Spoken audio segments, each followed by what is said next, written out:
Hello, everyone. My name is Bahanu Nasir from Wonderland, and I have a new webinar for you. Today, my guest is Iva. Iva, would you like to introduce yourself, please? Mhm. Yeah, thanks, Bahanu, for the invitation. So my name is Iva Kovac. I'm a visual artist and a curator. I will be focusing in the presentation today more on my work, on one aspect of my work as the research that is the base for the visual art production that I'm doing in the framework of Focus Grupa, which is a small artistic collective that exists since 2012.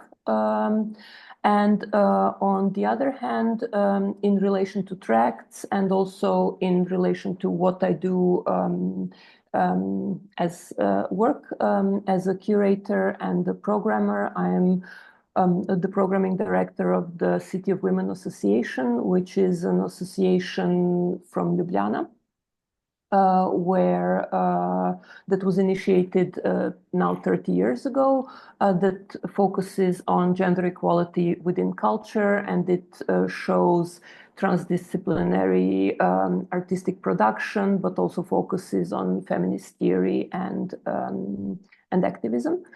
And in relation to my connection to tracts as well, I have been firstly invited to join a conference, or not actually a workshop in Warsaw in 2022 by Eliza Proszczuk and Eva Komiczka.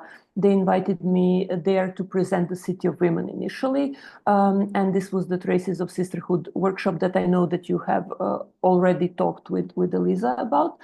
And later, together with Elisa, Eva, who were with me part of the work group for social justice within the tracts, and together with Alberto Berosa from the work group 3 on climate change, we prepared an event that was called Connecting Lines, Tracing Care on the Intersection of Feminism and Ecology, that we developed for also partial. I mean, the City of Women was the local organizer in Ljubljana, and the event happened in April last year.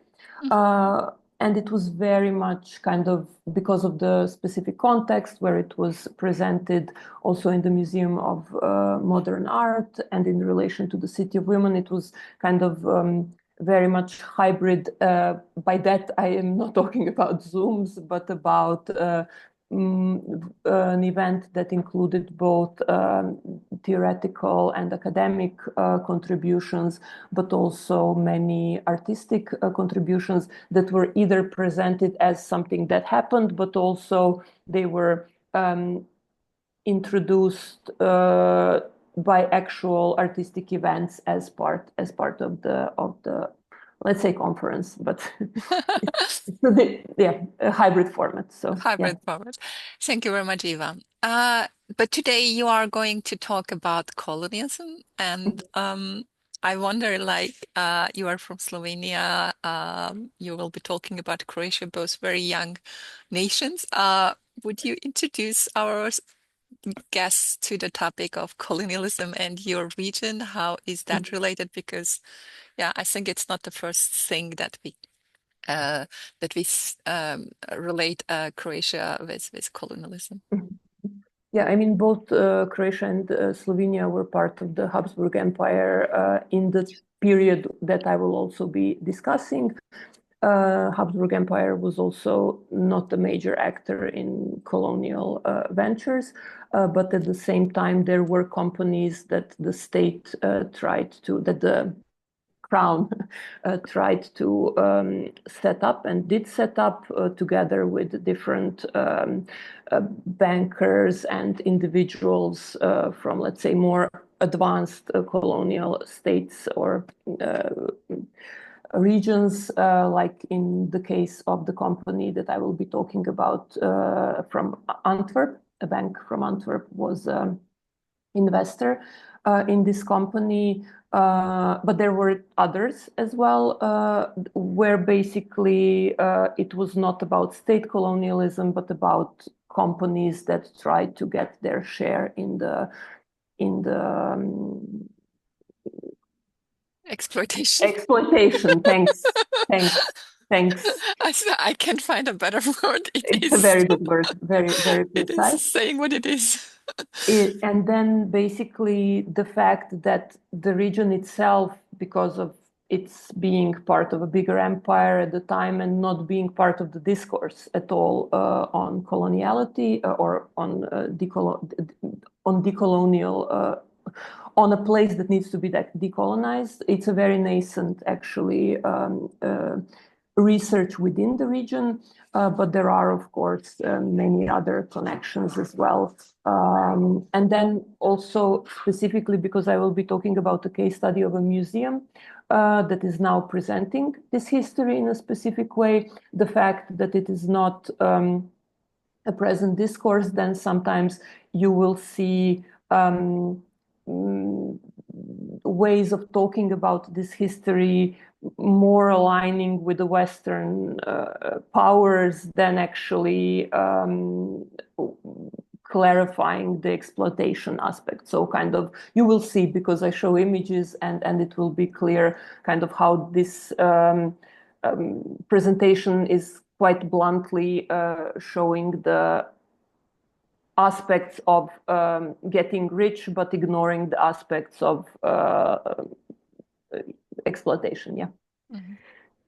Maybe let's move to your work Mhm. and see with visuals what you mean.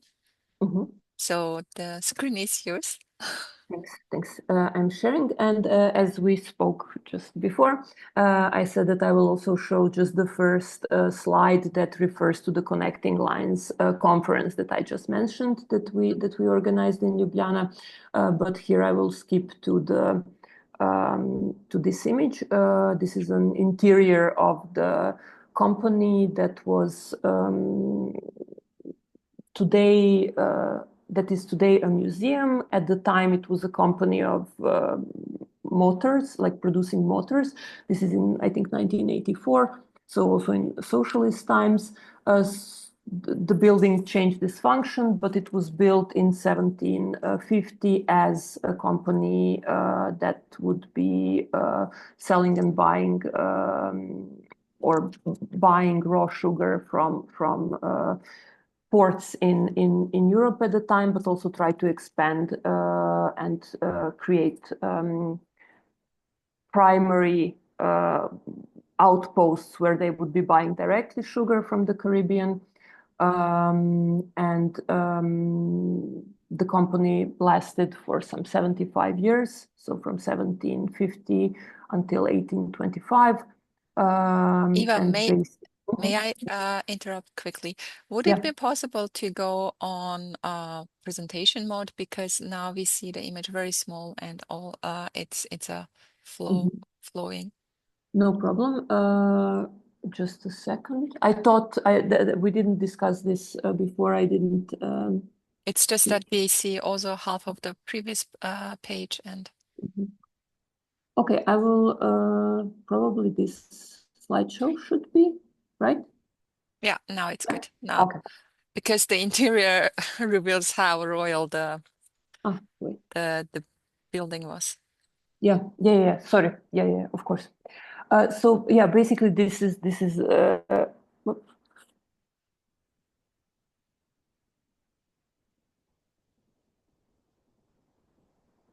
I hope it will not continue. Okay, I think it's fine now. We're on one image and okay. So yeah, basically what I will be talking about now is my relation to cost as an applicant for dissemination conference grant, because that's how I wrote the paper and applied for this conference in Portugal that was called Decolonizing Museums and Colonial Collections. in Figueira da Foz, and later I wasn't able to travel there, so then I applied to the cost grant and was able to go. The project, so the paper that I presented there is research made for focus group. So as a preparation for an intervention that we plan to do. So this is not something that has already been done. And it's looking at the display of the museum today. So basically the museum was opened in 2020. We started the project before. In the earlier iteration of the project, we were focused more on the room that you see now in the image, or actually the paintings within this room. But because there was no display, the only material that we could engage with was the published writing, which was scarce. But also in its scarcity, the images of slaves that you can see in the next. This is a detail that is here in the backdrop. I think you see my cursor in the backdrop of the room. These images were mentioned many times in the writing, but more as kind of a curiosity. And if slavery was introduced as the basis for what the company that was built in Rijeka for, so sugar production, if sugar was somehow referred to, slavery as its basis was downplayed.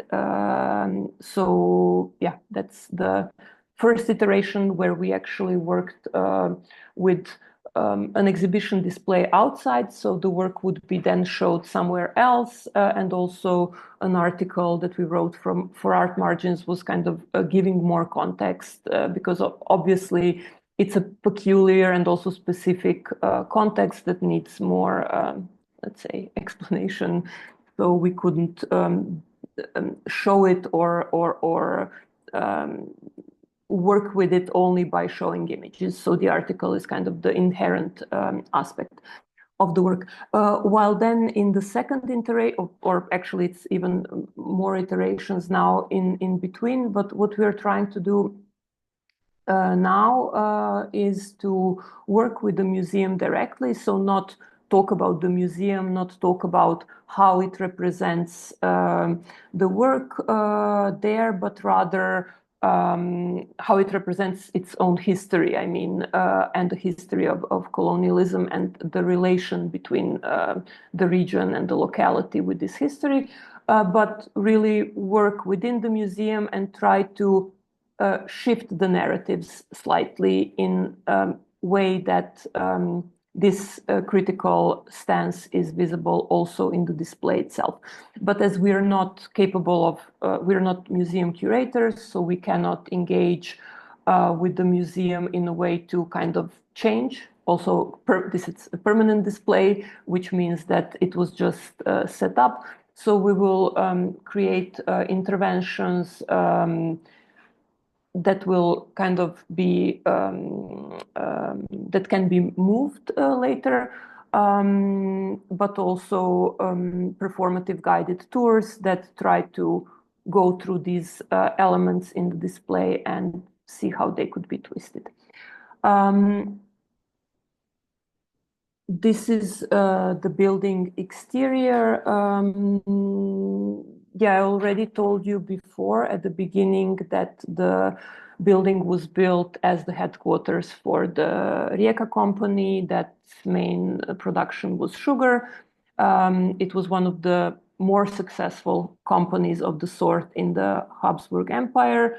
And the building today, so since 2020, is housing the Rijeka City Museum on the second floor, part of the second floor. So this part here. Actually, the left side of the building is dedicated to the display on Rijeka company and on this kind of history of sugar.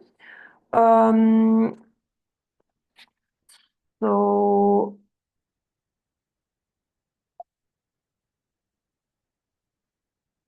this is an old image also showing an aquarelle from 1832. So already when the company stopped working, but showing also the building in front of the sea. Basically, this was an important image for us because this crane here was used to carry a load off the ships. While the situation is completely different today, the whole coastal line has been extended, and the railway station is now in front. So basically, the layout, like the geography of the region, has been very much changed, also due to this industrial development and yeah, economic and industrialization and economic, let's say, boost of the city. If we come to the display, so back to the rooms that are now showing this history within the building. What is first kind of, there are several elements that seem to not be aware, let's say, of the post-colonial discourse by, for instance, choosing to call the whole display Sweet History of Rijeka. As one, here you see the first room. Basically, the display starts by trying to, at the point of consumption. So basically, it's oriented towards the local viewers and trying to help them enter the narrative or the history by showing them something that they know. So they are using sugar as a commercial good. Thus, kind of, this is also the way how the guided tour of the collection starts. Also, it's very interesting to say that much of this knowledge that is shown today also in the book that I'm showing, I'm showing reproductions from the catalog that was produced in advance of the exhibition display, where a lot of primary documents and new text was commissioned from researchers who have been working in archives in Vienna and in Antwerp, because basically it's also the fact that because of the relation of Rijeka and Croatia in Habsburg Empire at the time, these archives are not in Croatia, so also or in former Yugoslavia for that matter. So also it was hard for the museum to gather materials for the display, and many times they're using something from the time, but not from their own, let's say, collection or from Rijeka. So there was many materials now also brought together by this research.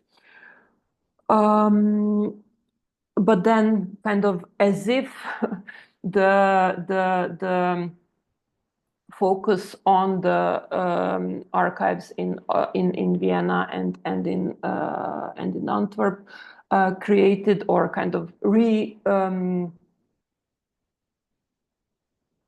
repeated the discourse of the colonial powers and kind of presented Rijeka in a positive framework as being part of the colonial, let's say, efforts.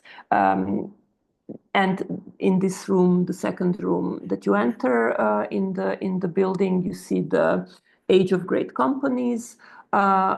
that shows on the left side here you have the stakeholders, the actually shareholders in the company, and in this image in the center is like a cake structure.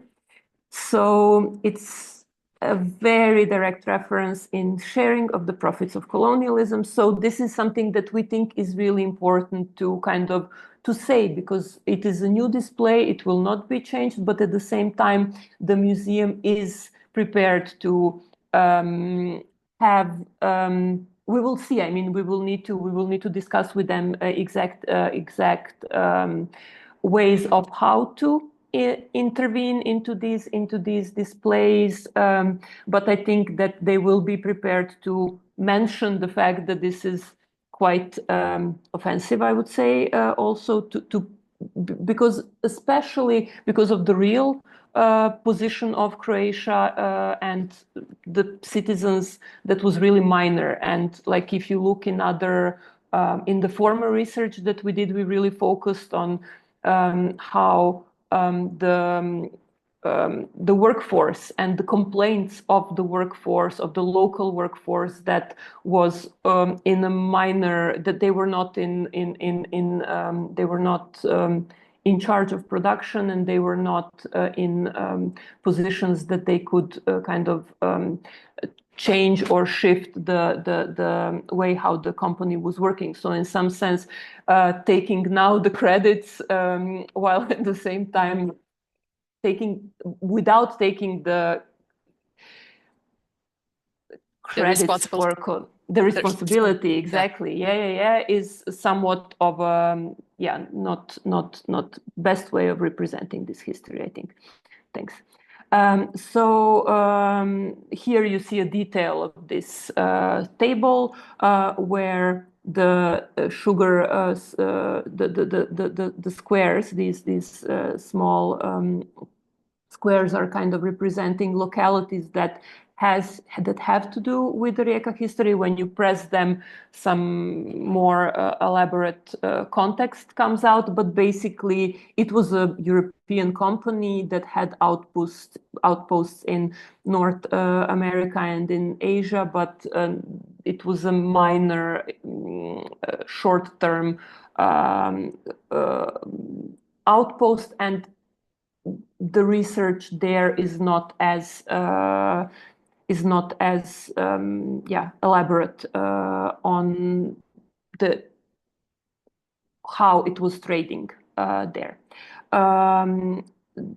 To jump into the next room, this is interesting because basically you have the fact that sugar was produced at the time, so in 18th century, in a way that the primary production was done in the colonies, in the Caribbean mostly, and the secondary production was done at the time in European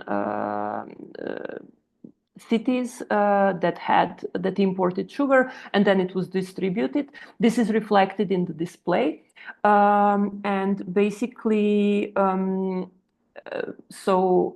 you have one room dedicated to the history of to the production in the colonies, and then another room to production in Europe. And there is a kind of, I cannot show this. It would be best actually if I showed it on a floor plan. I forgot. This is for the next presentation.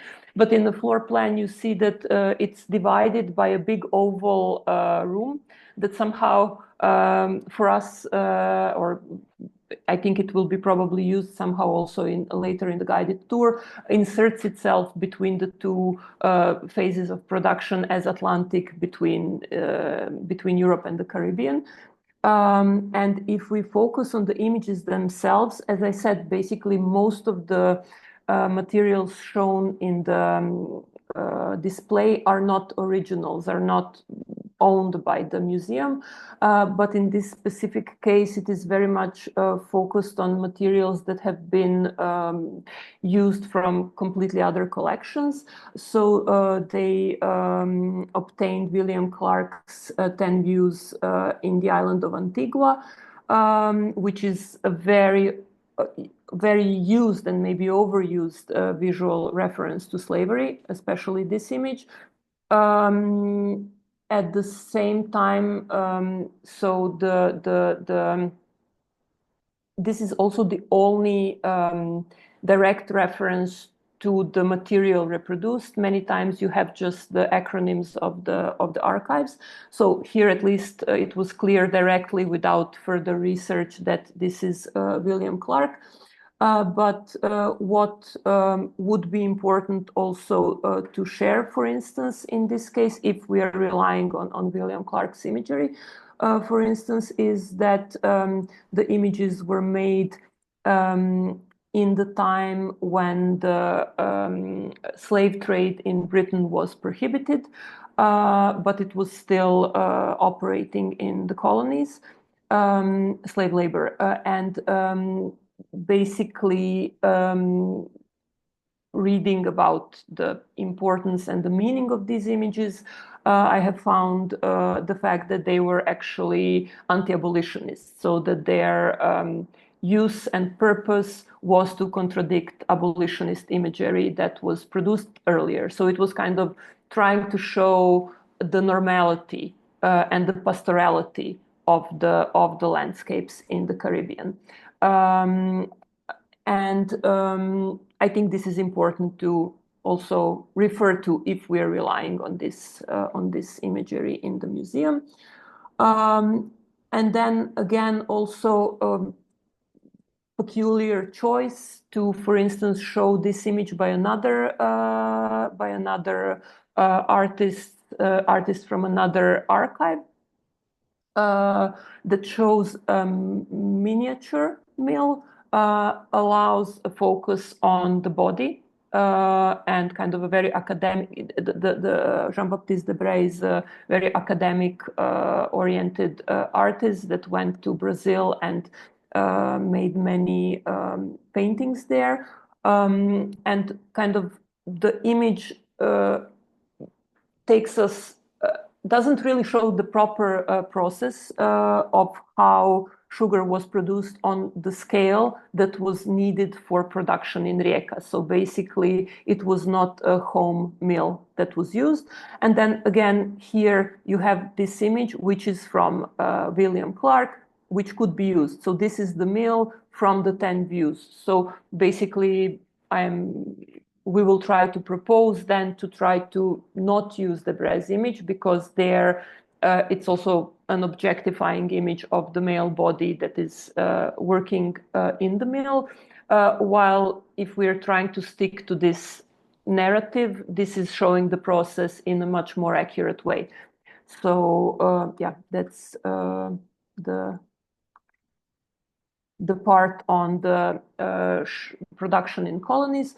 I will not go into details of each image. This is what I do in the text in the second part that is focused on the colonies, on secondary on production, sugar refinement in Europe. But what is interesting is that here you actually do have a reference on slavery and on abolitionist imagery, which I referred to before, but it is here in this display among 16 or more other images. And actually the title of this, because it's like 4 categories, that you can browse through that are not really connected. And this is called, this category has only one image, and it is image from 1791, and it is kind of under the title Bitter Side of Sugar Production. So in some sense, it's also kind of, you walk through the whole display to be able to come to this, if you are really, really focused on reading everything and looking into everything, you see the critique now. So this is basically the bitter side of sugar production of the sweet, of the, what's the title of the whole of the whole display is a sweet history of Rijeka. So now you have this kind of criticality introduced. And basically, these images that are the paintings, the wall paintings that are existing still within the display. These are the images that were produced for the directors of the company. So this was their offices. And what is again interesting here is that they were produced in end of the 18th century in 1789. So basically, the beginning of the French Revolution, slightly preceding the Haitian Revolution. So also they are painted in the time of the demise of the great companies and the rise of the free market, so the shift in capitalist production. While at the same time they show some really historic images or romanticized, let's say, images of cityscapes, while sugar production at the time itself was very much represented through really technological, like images that were really focused on the technology itself, on the advanced actually level of technology that it was for the time.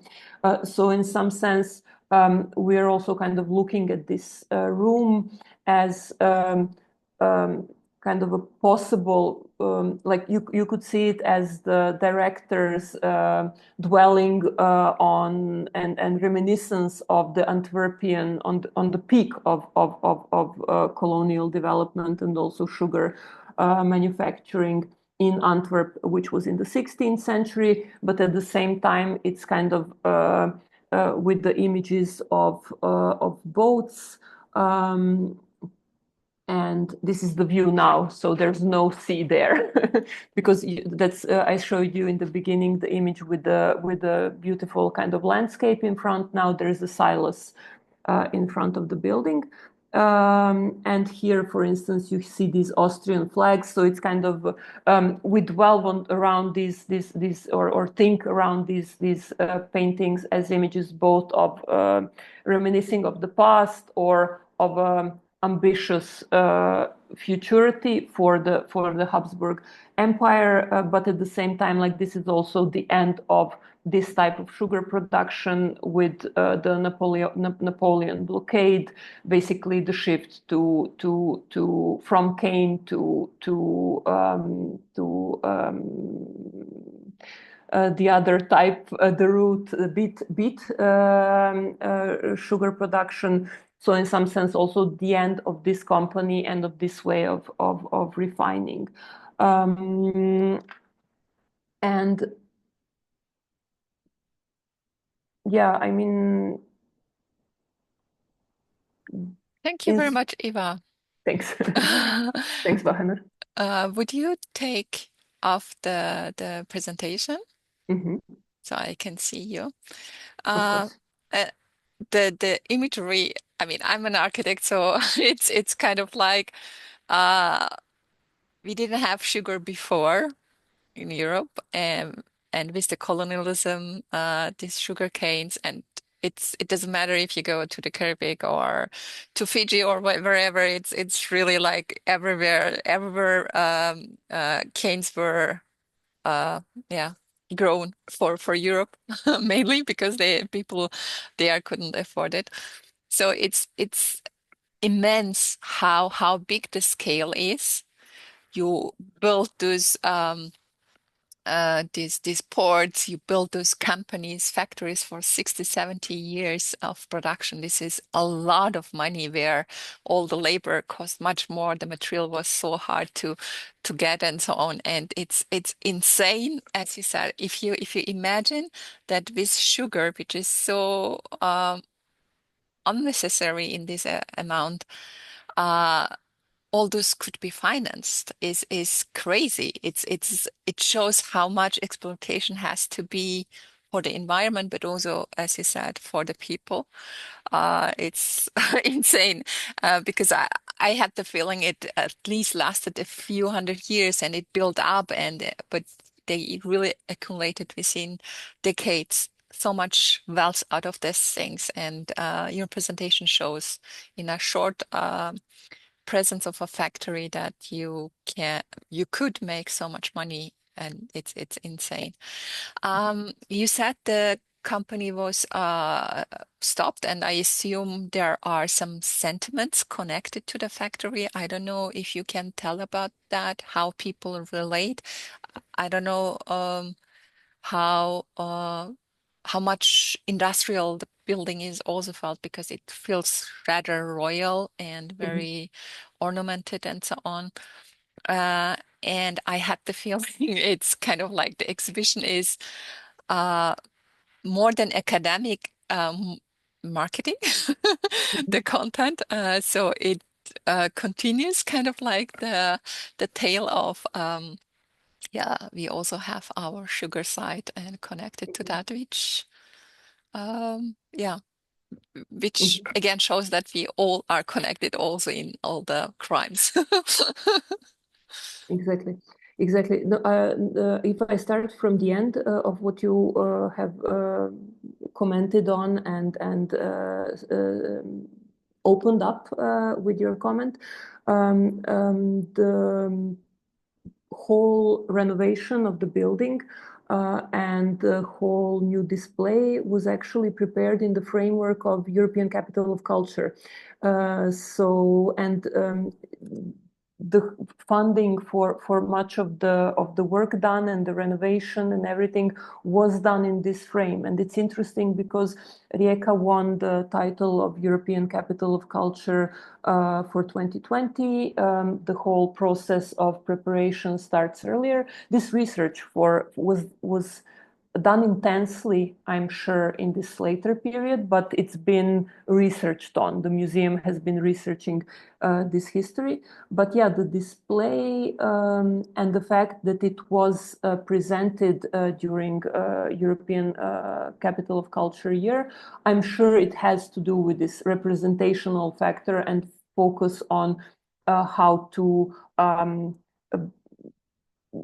focus more on um, not create a not critical display, let's say it like that. It's also interesting or peculiar or questionable, the whole fact the European Capital of Culture was called Port of Diversity. And this whole diversity discourse within ECOX is basically focused on inter-European diversity. So in some sense, this project and many of the projects that were delivered in this period were very much focused on this kind of the differences, specificities of Europe, enriching Europe, etc., while kind of sidelining colonial relations. This is not, for instance, now a new display will be opened very soon that started off also from this project, which is the Seagull or Galeb in Croatian ship, which was a ship that was initially used actually by Italy in its colonial ventures in before the Second World Wars. Then it was restored and used by Tito actually within the non-aligned movement as kind of a ship, traveling ship that was to, yeah, a diplomatic, let's say, tool in a different mindset, in a different ideological framework, very different from the former one. But yeah, the whole way of how the history is narrated, and I'm very much waiting for this display of the ship to open up. It was due in April. It's coming. It should open very soon. But it's interesting, yeah, how this history is narrated together with the colonial history, how they relate. I mean, personally, I plan to work on that further because I think it is a great potential, but at the same time, an important critique and also an important reminder that when opening up these stories, when showing this history, we need to be critical and we need to present them with also not just focusing on local knowledge, but kind of referring to discourses and critical apparatuses that are maybe better developed elsewhere, but they can be applied in the local context as well and shifted and kind of, yeah, it's important to do that in this day and age. Thank you, Eva. I had another webinar with Marlene, and last year the cultural capital was in Austria. Maybe you heard Salzkammergut, Mhm. which has the other way. They were not exporting sugar, but salt for Mhm. thousands of years. Mhm. Um, and Marlene did a work on where she was acoustically telling the stories. I mean, not her team, her artistic team. They were telling the stories of the mountains, the nature, and so on. So just to yeah, shift the perspective the from the winners to those who to whom change happens. And yeah, I found it very, very interesting to listen to these stories. It was very, very nice to get the details about this sugar refinery in Croatia, Eva. It for me it was very insightful because I know how much things have to change such so that refineries like this can take place and how much labor is involved to get the sugar in these amounts together and then bring them here. And also we see, I mean, how much sugar changed our diet and how much health problems we have, so that people can have certain people can have capital profit out of that. It's insane that for such long time every development is working against people, no matter where. I wish you best of luck. I I think this museum needs your input and reframing as you explained what you want to do there of those stories. I think that will be, you should tell them the explanation, the wording they are using is very much marketing, and it has to be clear that museums shouldn't be places of marketing. Should be a place where people gain knowledge and relation to the topic they are presenting. Uh, and if they want to stay within Europe, not only present the cake, but also what the cake does to the people. So it was very, very interesting. I don't know if you want to say anything concluding which you forgot to tell us so far, um, as final comments. No, I mean, I think that you wrapped it up in a very, very nice way, and thank you for reflecting in this way because it was also very useful for me to kind of pick up on some. I will be able to pick up on some ideas that you introduced in your feedback. And also, thank you very much for sharing on the project and the research in the last year's Capital of Culture. I will ask you later Okay. for details because it sounds very interesting to know and also to refer to. And Mhm. so, yeah. Yeah, maybe there are also opportunities. Thank you very much, Iva, that you were my guest today. And we will try to explain more in the text, and you will also have the possibility to connect to the collective. Thank you all for joining us and listening to the story from Rijeka. And see you in our next webinar, and take care. Bye bye.